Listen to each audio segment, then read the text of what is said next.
Hey guys, welcome to the channel. I'll be showing you guys a cheap budget baby AK, or the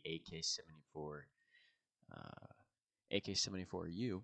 It is the 545 by 39 AK. You can make really effective ones. Ammo is cheap in Tarkov, is why it is one of my favorite weapons to come by.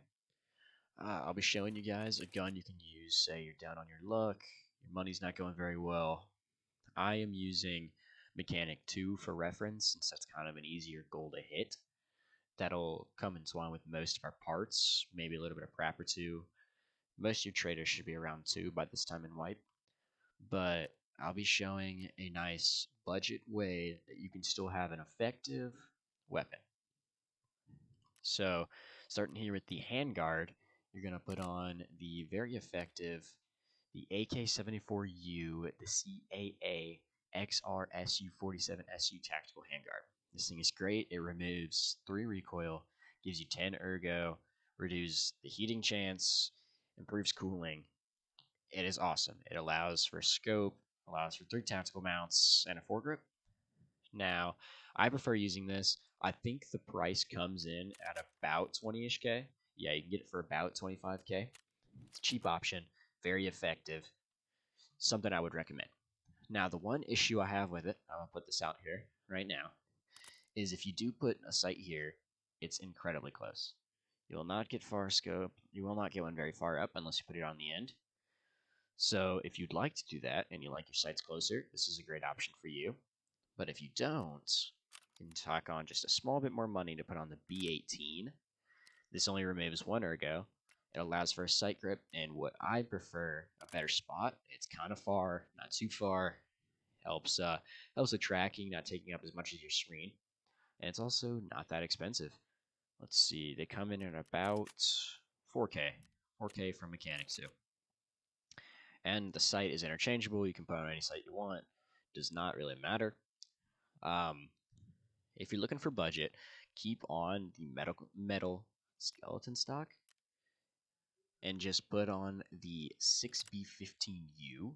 It is a very effective, very cheap item. It gives you good recoil reduction, giving you about 5 on just that alone, and 30 altogether. These you can put on whatever you want, the mags, whatever you'd like. I prefer running the RK4 as a cheap option. Can be ran by tons of things. They're very cheap, only 9K. For the muzzle, if you're going for a loud build, which if you want the most recoil reduction for cheap, that's what I would recommend. You're going to put on the DTK1. It's cheap. It removes 13 recoil, gives you more muzzle velocity, reduced durability burn, and it is just incredible. They are cheap. They come in at only about 4K from Skier 2, or you can buy them off Flea. Now, if you're looking for a loud build, which here's what your recoil sums and everything would come out to. If you want to increase your ergo, you can always slap on an RK1 to get that +1 ergo. You can always slap on the saw grip, slap on the RK1. You're looking about 79 ergo for only 48 vertical or 195 horizontal. That is great. Does kick a little left or right, but it's budget. That's what you're looking at.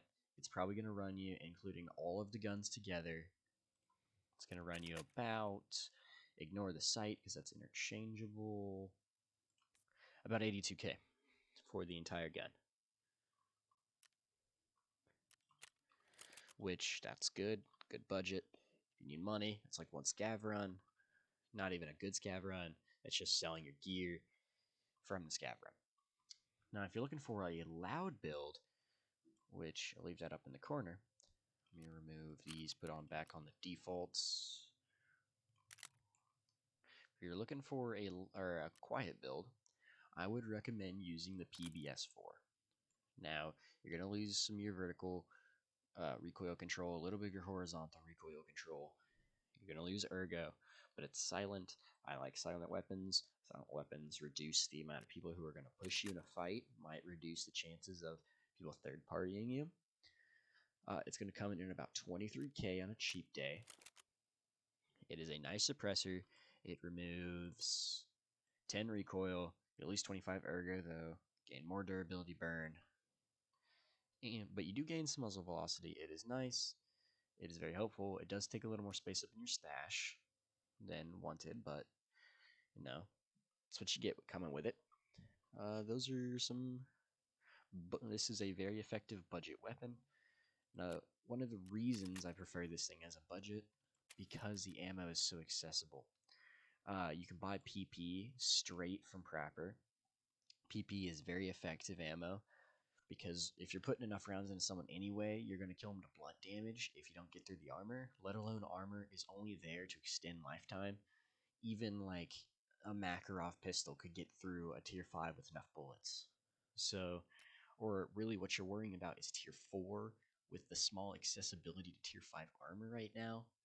I would worry mostly about tier 4 pen. PP is great for going through tier 4. It's going to get through in 2-3 shots, let alone blunt damage included. You can always do the barter for 2 cleanse to get the BP. That's not too bad. Those come in at about 10k each. You're looking at about 20k for 30 rounds. It's a little expensive, but it's there. Or you can trade 2 Tashankas for BT. That's coming in at about 30-ish k for another 30 rounds. It's not bad either. Or you can trade a D-Fuel. D-Fuel are about 26k. You're looking at about 26k, 30 rounds of BT on a good day. Some of these can influx up to about 30k. So it's kind of whatever you prefer, how budget you're looking at. But I would recommend running PP. PP is a very effective ammo. I use it all the time when I run these type of AKs. They're very fun to use. They're very effective. If you're in a tough spot, these are going to get you out of that tough spot. That is what I recommend. You guys trial with it. You tell me what you feel about it. Leave it in the comments down below. And hope your Tarkov goes well.